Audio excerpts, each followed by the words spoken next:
Hello and welcome to How to Use eLearning and Games to Transform Customer Service.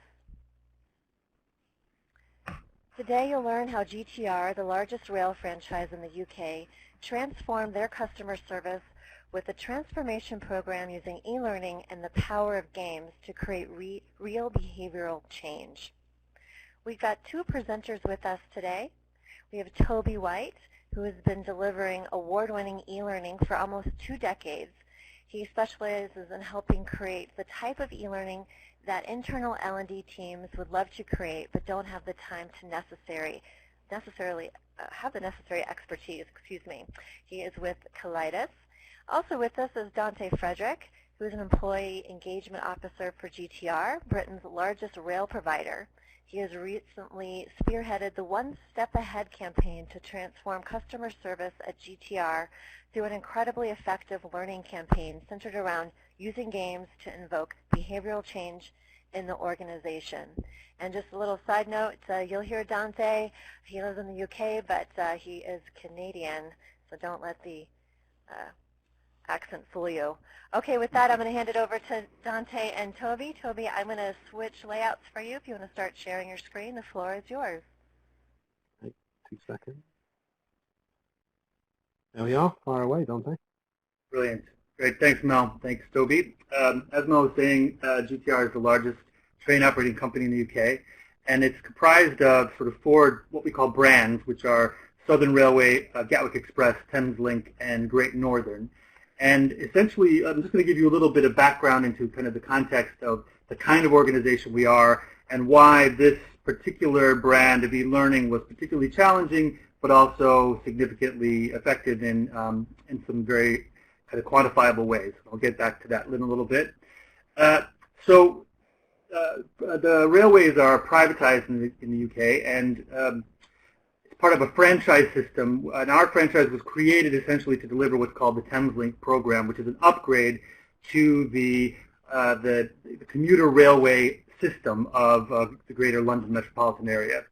And essentially, we exist in order to take the network through this dramatic change, which is shifting over from a system which is, as I said, essentially what we're doing is we're taking a Victorian era commuter railway network and bringing it into a more sort of metro level operational system in terms of how long trains are dwelling at stations, the frequency of service, the number of opportunities for people to make different choices about how they travel. The Thameslink program is essentially about bringing about what is, believe it or not, it's a 50% increase in capacity. So we run now we're running at about 3,600 trains a day. And as we go through, by the end of this massive upgrade, we'll have increased our capacity by 50%. We're adding 10,000 more seats to peak times, about 1,500 new carriages. And this is all done through the Department for Transportation as a management contract. So it's all about, essentially, it's not so much about, for us, about making profit as it is about delivering on the commitment that we have to the government to sort of to make this upgrade happen. So obviously it's quite a bit about boosting capacity, speeding up journeys, and giving these choices. And that mainly is happening by doing this significant upgrade to the infrastructure, the trains themselves, the technology being used, the services being offered, the way that information is exchanged, and finally the behaviors of our colleagues. So that's what we are setting out to do. The reason it's particularly challenging for this organization is because, as I said, it's part of a franchise that was created by the government, bringing together 4 different companies, some of which were previously fierce competitors, joining them into one, kind of smushing them together, vastly different cultures within cultures, trying to blend together and work as one. Many of our existing systems at the time of integration, such as things like payroll and parts of IT and the communication networks, were not designed to speak to one another. And we're also introducing this sort of radical change to a population and an industry that is not always so open to change, and certainly a population that has had to go through quite a bit of change in a short amount of time. And our demographics are essentially, well, basically our average worker is a white male between the ages of 45 and 60, over 10 years on the job, with So you can imagine there's varying ranges of sort of technological savvy. We're also talking about when the system began a real lack of alignment through the IT systems, all kinds of different devices, different phones, different iPads, different tablets, sometimes nothing, and varying bandwidth capacities and so on and so forth. The last thing I want to talk about, the sort of the context, is we came in at a very sort of talk and chalk training culture. So people felt like if they weren't being sent away to spend the day in a classroom, they weren't really getting training. And, you know, for those of you that are in the UK, this will all sound very familiar to you. Let's not forget that we've been going through one of the longest industrial relations disputes in UK history, which part of that was also about quite a few missteps and stumbles with regard to the timetable upgrades, because there's a massive shift in the timetable. Last May, a lot of negative media attention, a lot of very unhappy customers, and a certain degree of a loss of public trust and from the staff as well. So that's sort of where we came into the environment we walked into to try and start setting about creating a new way of delivering customer service and making a change in the culture. But the good news is we're very committed to bringing about the change and finding a way to help our people bring them forward through this process, because it's been, you know, as difficult as it has been for our customers, it's also been very hard on our staff, and change is something that is always challenging, but particularly to the degree that we've been talking about. So as Mel was mentioning, we created this customer service training program called One Step Ahead, which is all focused on behavioral development, and we wanted to do this in a way that was a new way of bringing people together, that was going to be more engaging, that was not going to be sort of the same old thing, that was also going to be flexible to deal with different populations, different age groups, people with varying different abilities to get away from their day job, and that meant creating a certain amount of blended learning. So people would come in and spend a day in the classroom, and then most of them, like 2/3 of our people were able to do that. Another third were actually never able to get release from their day jobs to do that in classroom, so we developed part of this program as an online version of that particular course.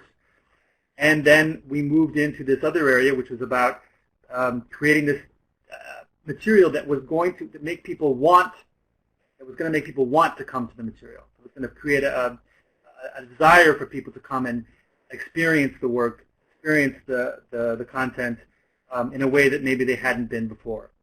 So what does that mean, and sort of how did we go about doing that? And that was all about looking at different ways to present people with material. And because as you know, I'm sure a lot of you are aware that a lot of different people have different learning styles. They respond to different kinds of learning. So it was about, we have a staff of about 7,300. So it's trying to find a way that would be the most flexible, the most easily moving into sort of an agile version of the work we've done in the past. And, to be honest, the industry is a little bit behind the times. We're always working to catch up. But so we had to do this massive shift in culture, and that was what One Step Ahead was all about. And that's when we went to Calidus to sort of say, right, what can we do? How can you help us present this material in a way that people are going to find not only informative, but engaging and interesting and, dare I say it, maybe even fun. So that's what Calidus's role was meant to be. Now, we provided them with the content in terms of what we wanted people to do, but they are the ones who came up with the material, the way the content was delivered, and particularly the games, which have been really successful and quite popular. So I think at this point I'm going to turn over to Toby and have him get into more detail about how they actually did that, what it looked like, and what this sort of blended learning process gave to us that we might not have had otherwise. Okay, thanks, Dante. Sorry, I should have been flicking through your slides as you were speaking. I was waiting for a nudge. We're going to show you quite a bit of content. We're going to show you quite a bit of content today, both in terms of the e-learning modules and the games as well. There's some audio that you should be able to hear in a second as well, but have a fiddle with your sets, because as we said earlier, we have tried to kind of get this so it comes across okay. The first thing to say is that this solution was a blend of multiple different things. So we're trying to fundamentally change behaviours in quite a challenging environment. Dante said the kind of typical age range was kind of 45 to 60, long-term employees who potentially weren't really up for change or specifically not up for technology and learning. So we put a blend of different interventions together that included classroom training, but also e-learning and a game as well. And one of the first things we did was develop what we call a character set. So we have this idea of building a set of stories around a set of characters. The idea is you see these characters again and again. Each one character is a particular personality type, a particular type of customer. So to reinforce those customer types and to get people thinking about how to deal with them, we told stories with the same characters coming back in and back out all the same, like a soap opera. We spent quite a bit of time. You can see some of them up here. Spent quite a bit of time designing them. We could potentially have gone for video. We've done that before in similar programs, but one of the challenges here was quite a large percentage of the population didn't have access to broadband. So building something that's a bit lighter was much more practical. And there were other advantages to using kind of illustration rather than video, in that it doesn't age. We can change things a lot more quickly. So we came up with this kind of approach, these characters that we used, not just in digital learning as well. One of the nice things was that Dante and his crew kind of recognized that we could use these to kind of produce collateral that could be used outside of the digital learning. So we produced cardboard cutouts, and it kind of annoys us quite a lot in what we do, because we spend a lot of our time developing really nice, engaging digital e-learning, and then it's not really, the assets aren't used, and they could be in screensavers, they could be all over posters. You know, I even wanted to have them on the back of toilet doors, which apparently was a bit intrusive, but you get the idea. We wanted to reuse these assets as much as we can. So that's kind of the style. I'm going to show you the first thing, which was the trailer that we built for the program. So the idea was we wanted to produce something that was maybe 2 minutes long to really grab the attention and kind of get people's expectations and understanding going. You'll see it's quite rich, it's layered animation. All of the e-learning took this approach. I'll just jump straight in there. Hopefully you'll be able to see this okay. Now before I click, yes, you might notice the keen-eyed amongst you. This is built in a tool called Gomo. So this is a tool that is absolutely fantastic at producing adaptive content. So remember, a big chunk of the audience here have to access this through their smartphones, hence us taking this tool. But I'll jump straight in and let you have a look.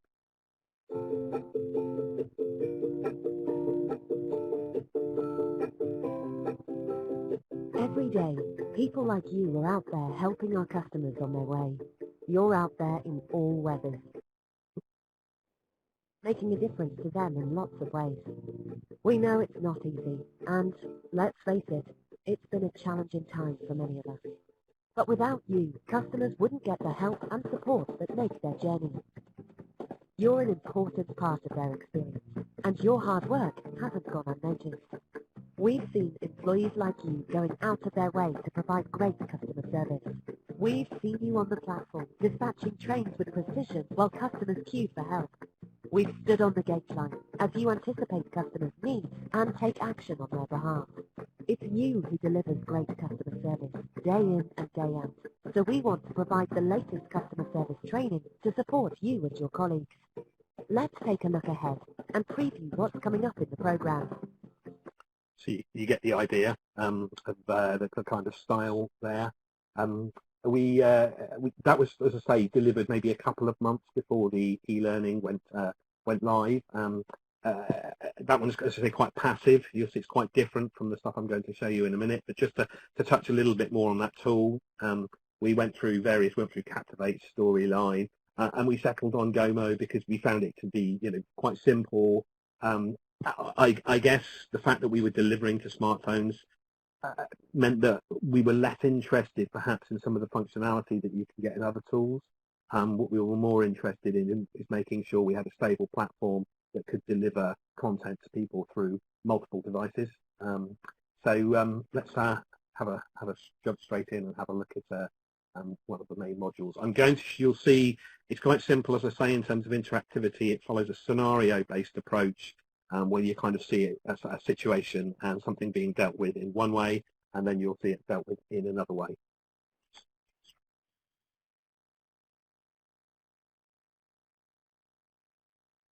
Jackie and her 4-year-old daughter Alice are going to visit Jackie's mum this afternoon. With Alice's cerebral palsy, travelling can be challenging and often requires planning ahead. Jackie booked her off-peak tickets online, but the train she wanted has been cancelled. The next available train is travelling at peak time, so her existing tickets aren't valid. She couldn't change them using the ticket machine, so she joins the queue at the ticket counter. It's Jackie's turn next. Let's see 2 different ways that her experience could go.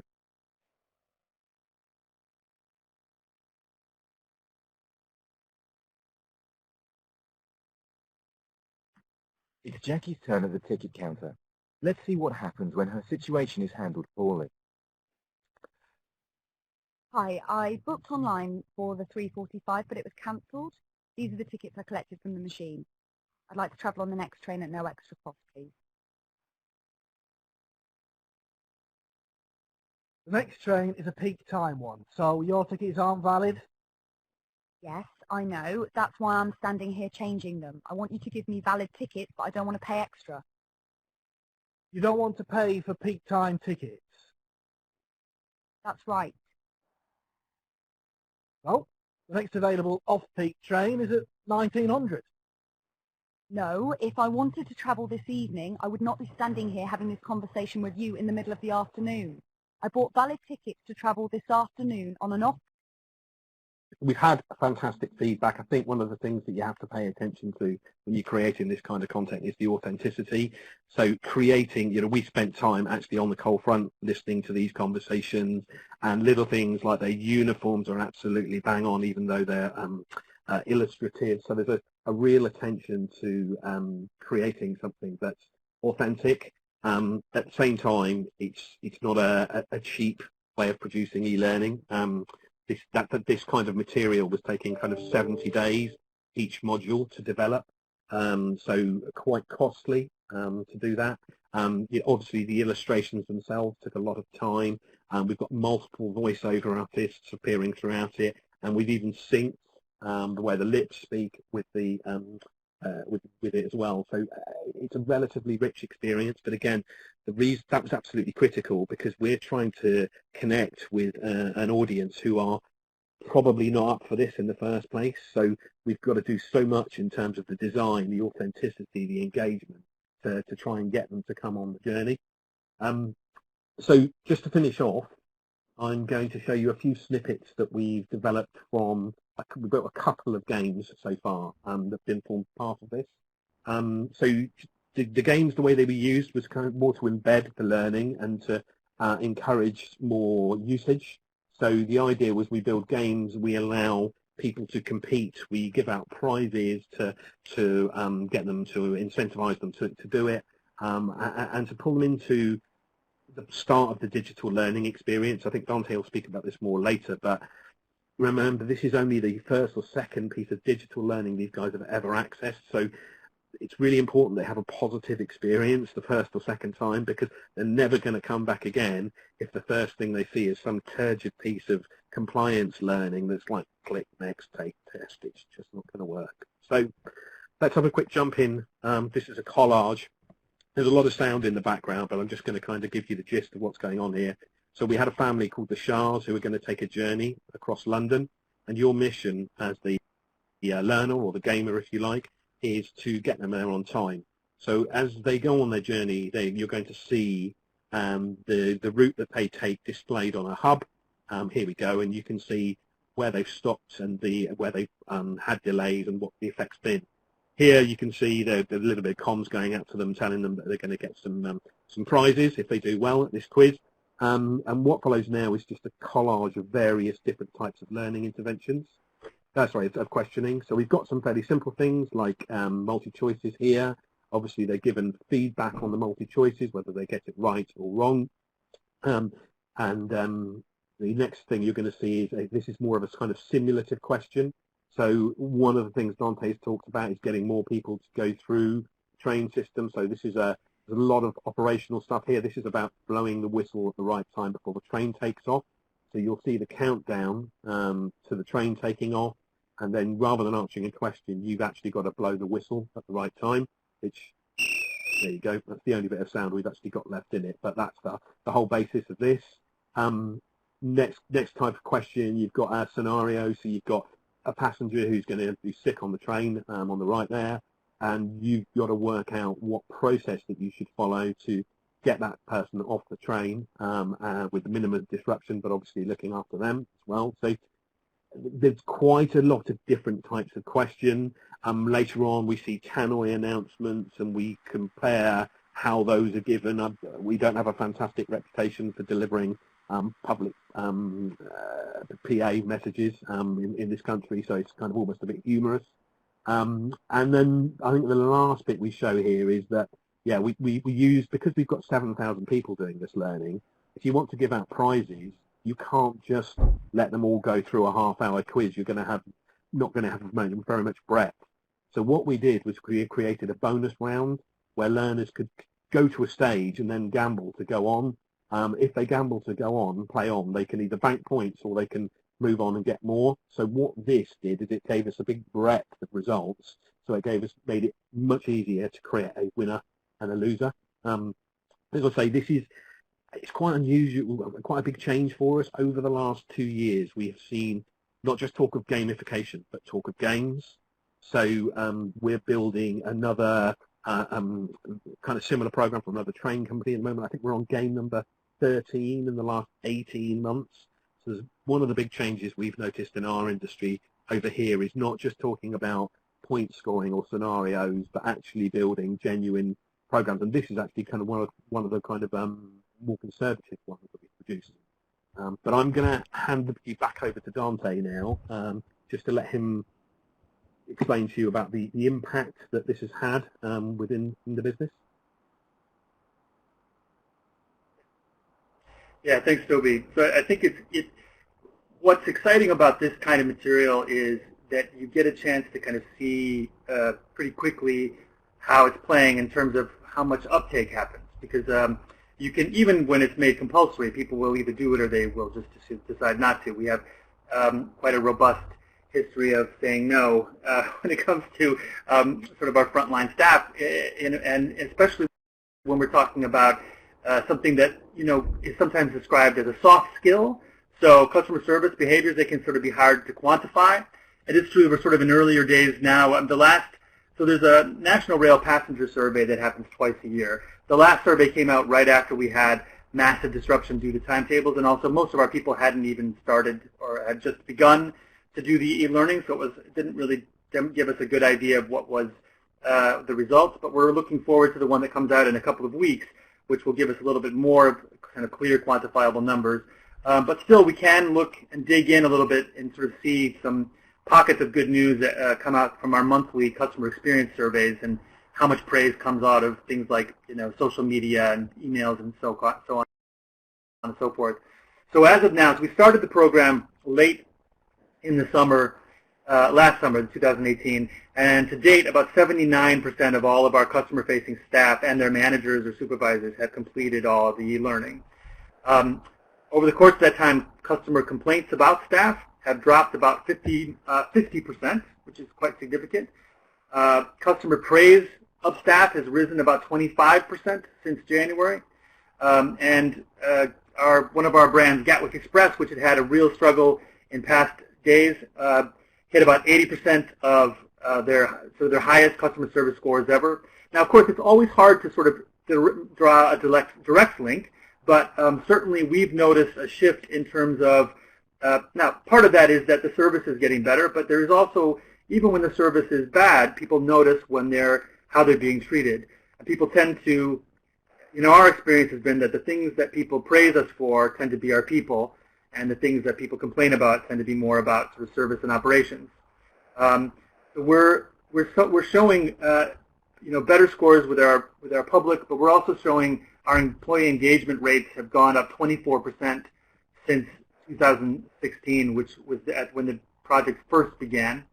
So we've had a lot of anecdotal and certainly praise coming in about our people. And as I said, we're looking forward more specifically to that big national rail public passenger survey that comes out in a couple of weeks to let us have an understanding better of how it's going down in terms of the customer. But I think what's important to talk about, and depending on your industry, I think this will have for some of you, it'll be quite significant as well. And what matters to me is in my role, is about how things are shifting for us as a culture. So we're constantly bringing in new generations, new joiners, new ideas, new ways of looking at things. When we started, something like 80% of our staff didn't even have, or if they had it, they didn't use their company email address. The variety of devices made it nearly impossible to connect, and many people who had devices, they just sort of sat in lockers or drawers and were not engaged with. But then starting with an accessibility and equality module, which is the first thing that Calidus built for us, and then that game, which was the Pit Stop Challenge, which is all about getting us to a metro level dwell times in terms of making sure that we were getting things on track as far as speed of getting people on and off the trains as safely as possible. And literally all of our customer-facing staff did those two modules. And it was challenging, but they all did them. Now all of our staff have a company email address. Recently we launched a reward and recognition portal called StarHub, and there was 85% registration and interaction with that content there. And you had to use your email address, your company email address, in order to do that. So that just shows, we've gone from about 25% to 85% interaction with the technology that's available to our staff over the course of the last 2 years. And I really believe that a lot of that has to do with the fact that this content has helped many people who are not comfortable with the technology sort of get over that leap, and particularly when it comes down to, so the last thing that people do after there's 6 modules in the One Step Ahead online learning. The last piece is the One Step Ahead game, which is the assessment tool. So they're not tested per se. They give an answer or not, and they get a reaction to that. They know whether they've been correct or not, but they're not actually tested in terms of the One Step Ahead material until the game. So the game is not only about kind of having a good time, it's also that's the way we sort of are able to track how much they've been able to absorb.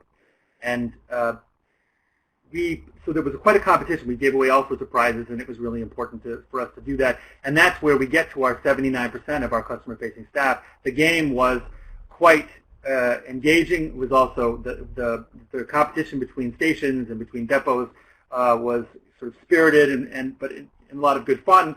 And it essentially broke the seal in terms of people getting used to using the technology that was available to them when they really were not comfortable doing that.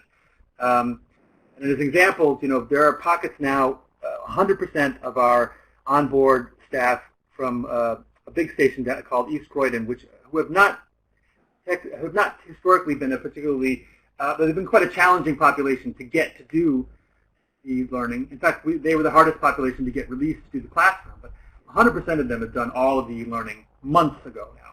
So there's a real shift that we're seeing. People are engaging with the content. The content is not only interesting and fun, it's in small, manageable learning bites. People can take 5 to 7 minutes on their smartphone, as Toby said, and do something when they have a moment. We can see that the tide is beginning to turn. People in the organization don't look at online learning as such a strange thing the way they did when I was first trying to go around and convince them that it was something they needed to do. But we still have a lot of work to do, and the service, as I said, has made a dramatic improvement. But I've also seen an improvement in the way that people their comfort level and their uptake as far as the sort of the digital destination, which is another initiative we have going. We're trying to get ourselves, bring the organization into the 21st century and bring it into the digital era, and it's happening. And I'll tell you, when I joined the company 3 years ago, I'm not entirely sure. Well, let's just say I was cautiously optimistic, but the cautiously was more on the that was probably the more strong emotion I felt. But I really feel as though people are making a change. They're really finding themselves getting over that lump. And for me, that is the most dramatic shift that I've seen. And if we can do it, we can do it in an organization where, you've got people sitting in a ticket office, and I go through a station every day where the person in the ticket office has been there literally 30 years in that ticket office. And she basically said very clearly to me, I've never, done anything on my phone except talk on the phone, and I don't intend to start. And that she's been one of our biggest advocates, because she sort of, part of it is she won a prize because she because she completed the online learning in time, and part of it I think is because she actually enjoyed doing it. And as Tobias said, where all the material is about, it has to be relevant. And these people are very operational and procedurally focused. If it's not right, they're going to tell you. They're going to notice, and they're going to tell you.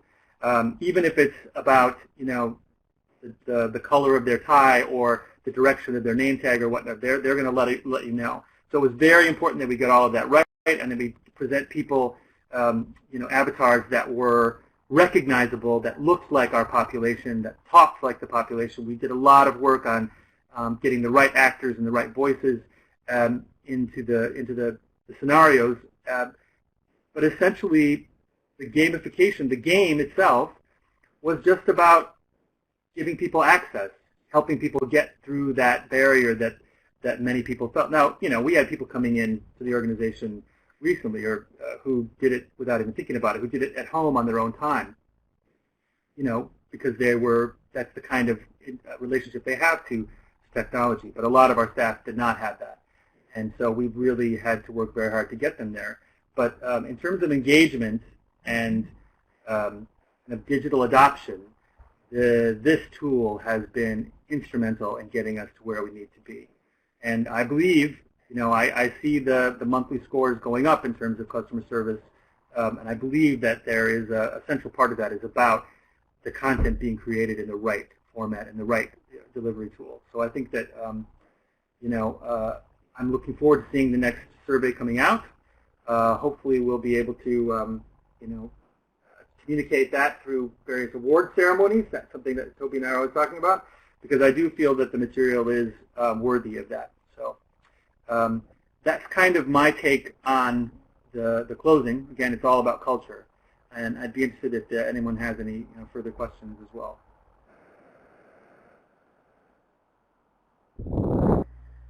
Okay, we did have some questions coming in. Was everything that you showed, was all that with Gomo Learning?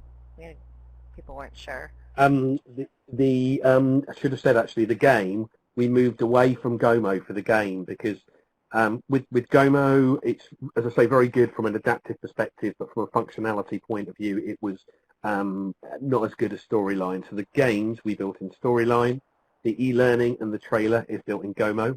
So the majority of it is Gomo, but the games have got quite complex scoring mechanisms and more buttons to press. So the more buttons there are to press, the more difficult that is if you're accessing it on a 4-inch screen. So we went to Storyline. Yes, I've developed that way too. How did the employees feel using their personal mobile devices for e-learning? Was there any pushback? Yeah. Well, so our employees, most of our employees have a company-issued smartphone. There's a lot, as you can imagine, there's a lot of apps and various sort of kind of technical bits of information they have to have at their fingertips, particularly station staff. So they all have a company-issued smartphone. So for the most part, people were, obviously they weren't fussed about doing it on their work phone. But I'll tell you, I had quite a few people say, you know what, I didn't really have time to do it at work. And I feel more comfortable doing it on my iPhone, and so I just did it at home on my iPhone. So it kind of depends on their degree of engagement and how clear that line they have between home and work, which I completely understand. But in terms of that, it made it much better. It made it easier for us that most people have their own device issued by the company. Okay, great, thanks. And did you make this training mandatory? Well, that's the fact. Yes, we did. We didn't, but we didn't exactly say that. So what I mean to say is, we didn't say to them, "You have to do this." we just said if you want to win the big prizes, you have to do all the modules because you can't do the game without doing all the modules, and all the big prizes are in the games. And the big prizes were things like, a really nice laptop or really nice Bluetooth headphones or whatnot, and that was built into the budget. But at the same time, most of it was about the line managers saying to their people, this. So every year, like a lot of companies, we do employee engagement surveys, and a lot of the response we get every year is that people they're hungry for more training, more development, an opportunity to sort of upskill as much as possible in terms of, the work they do. And so this was really presented to them as, look, here's an opportunity to do some really innovative, development for yourself. I expect you to do this work and for us to sit down and have a chat about it at our next team meeting. So most of it was done locally, rather than a sort of an edict from on high. But yeah, basically it was all mandatory.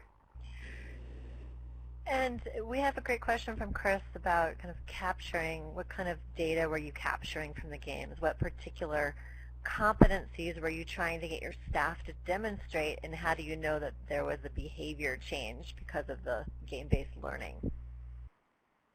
Right. Well, that's always the challenge, isn't it, with this kind of material? So in terms of what we were capturing from the games, part of it was simply, of course, did they do it? How much time did they spend doing it? When did they do it? And how often did they go in and out? Because again, each module had about 6 or 7 what we call learning bites of about 5 minutes each, so they could dip in and out at their leisure, as far as or their convenience rather. And then essentially the game was about testing them on how well they'd absorbed the concepts. The ones that had concepts are basically like dealing with different behavioral types. It's sort of the something called insights or colors. It's kind of the same sort of system. It's similar vocabulary. But basically what they did is so we could test them on whether they'd absorbed the content. In terms of have they actually changed their behaviors, the only way we can actually track that is by understanding how customers are perceiving those behaviors, and that comes mostly down to our monthly customer service sort of pulse surveys, and then, as I said, the sort of annual National Rail Passenger surveys. So we're hoping to see some significant movement in those specific employee behavior questions. That part of the survey coming up in next. If I can just chip in there as well.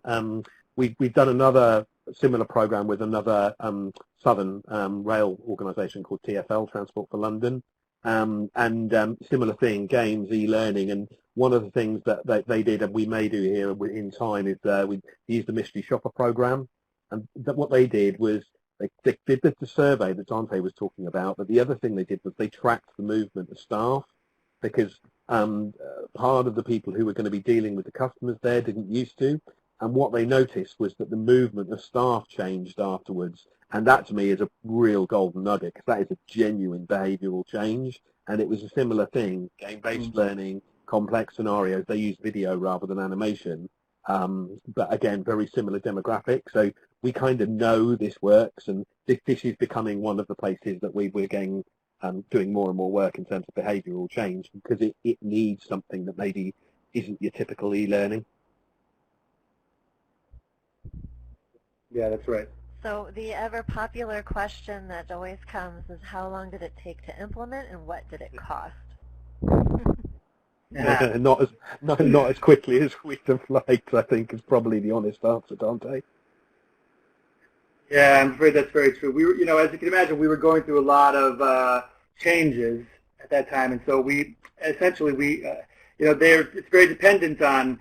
The great thing about this collaboration is that the developers are very dependent on feedback, certainly. They're dependent on us taking the material, showing our stakeholders, showing our sort of representatives from the staff what they're seeing, and then coming back with their notes, their feedback about what's working and what's not. And and that saved us a few times, because there were a couple of times when they came back and said, well, that train doesn't actually run at that station. And then we had to go, oh, okay, well, we better change that, because otherwise people are going to scream bloody murder if they see, because, again, these are rail people. They don't make those mistakes. But so I think, Toby, the game itself, you'll have to help me with this a little bit, is usually about what, like, is it about Though this game actually took us probably about 6 months. It did. I mean, the whole program, the original intentions were to do the whole thing over a year and drip it. I think the two games, the e-learning, and then before we did all of this, we did a kind of tester on accessibility and inclusion. That whole process probably took about 15 months, the whole thing. Yeah, that sounds right.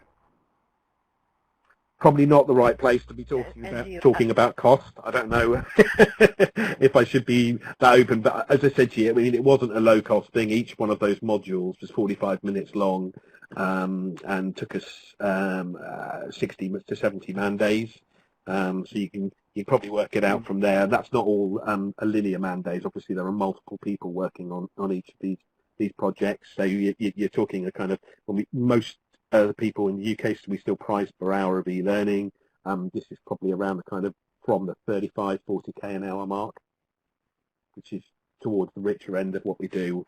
When it gets more expensive when we start using video.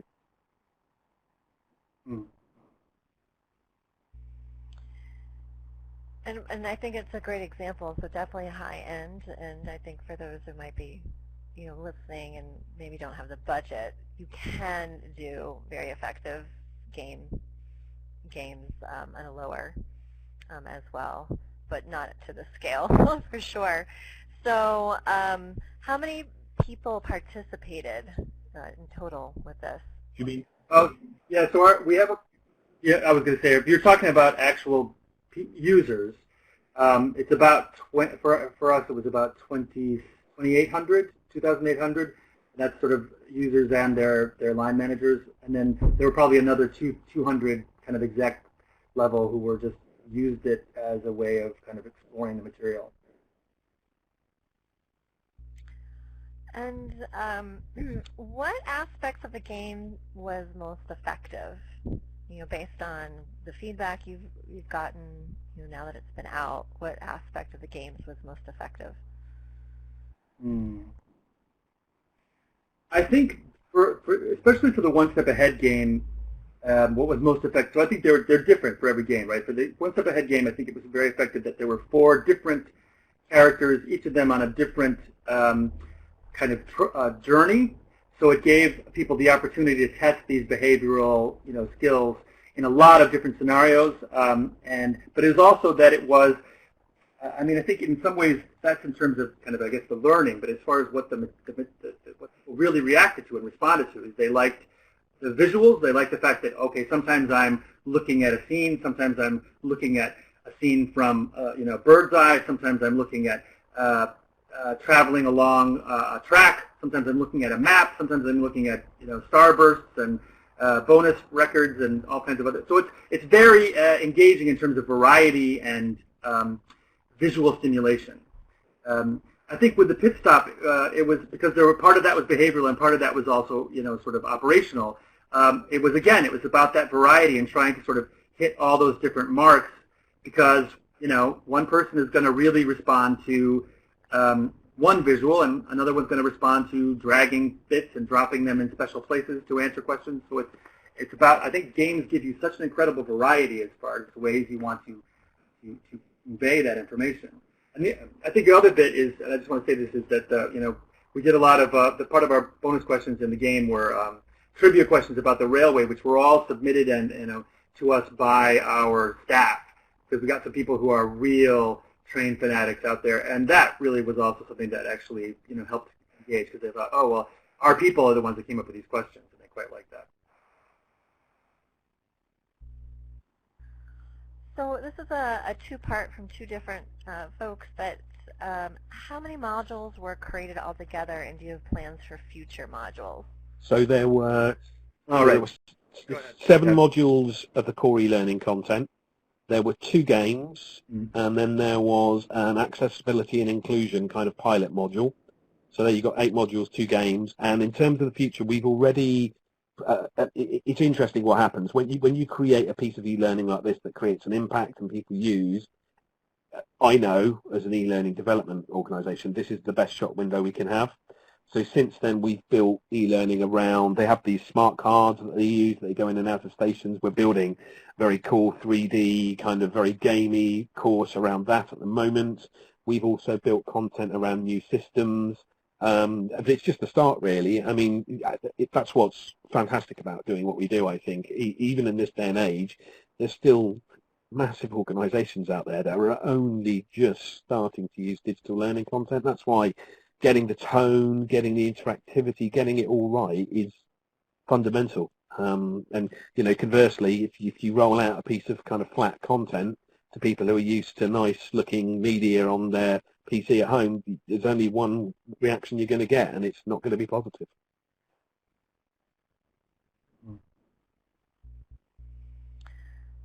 And I can attest to that, having been in doing virtual instructor-led training for 20 years. If you don't roll it out, implement it, they think it's terrible and they don't want to do it the rest of the organization. So first impressions really do make a big impact. Was there any supplemental materials utilized after the e-learning for retention? So there is for the accessibility. Yeah, accessibility e-learning was in a sort of part of a larger package of classroom events and team briefs and a whole variety of things, because accessibility training is constantly going on and throughout the course of the organization.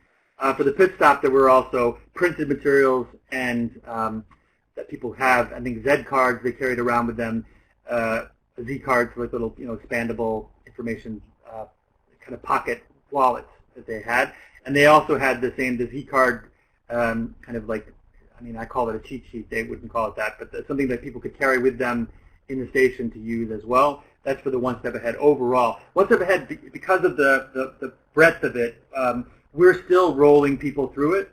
So, and including all new joiners who go through the One Step Ahead course, the classroom event. So that one, as of now, doesn't have supplemental material, because basically the e-learning was supplemental to the classroom. So that was how that works. But as far as the other two, yeah, there's printed materials and posters, and as Toby had mentioned, sort of cardboard cutouts and all these other visual cues to help people reconnect with the ideas. So this is a really great question. How do new employees starting now or in 6 months participate in the game or compete for the prize?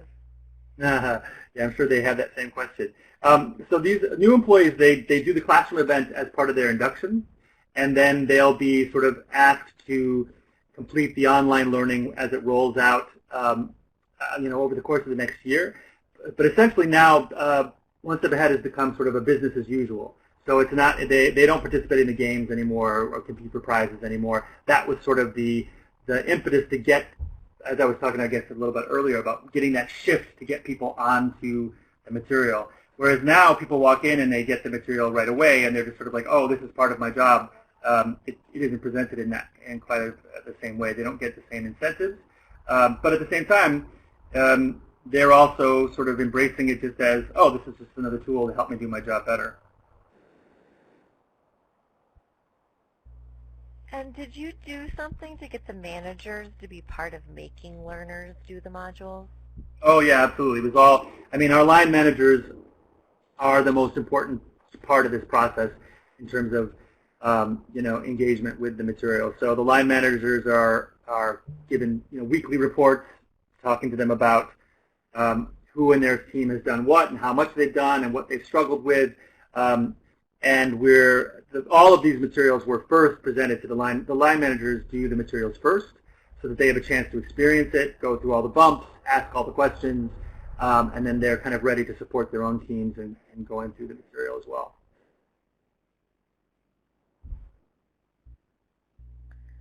Okay, well, I'm not seeing, I see people typing, so let's see if any more questions come in. So you still have time, but there was one from Israel earlier on about if there was a place where people could see or interact with more demos. So like what you showed, if there's a place. There's maybe Colitis has something. Yeah. We've got our own content website is caliduscontent.com, and you will find a showcase, a show reel on there, and it shows you some of the work we've done with people like McDonald's and Barclays and DHL. It's very kind of snapshotty, but it will give you an idea, and then you can just ping us an inquiry through the website if you want to know more information. I can see a question about. Great, and then we. Sorry, I was just saying I can. Yep, go ahead. I can see a question about the LMS there. So Calidus has got our own learning management system, which is called Learn, and that was implemented. I think GTR, Dante, were the first Learn customer. So yeah, that's right. Quite brave, but the platform, that's a critical thing as well. Obviously, if you've got a load of learners who are going to be accessing your content through smartphone devices, it's still amazing how many large corporates don't have, they might have lovely content, but if the platform can't handle a smartphone device, then they're scuppered from the first word. So yeah, they have Calidus Learn, so the entire solution was rolled out through that.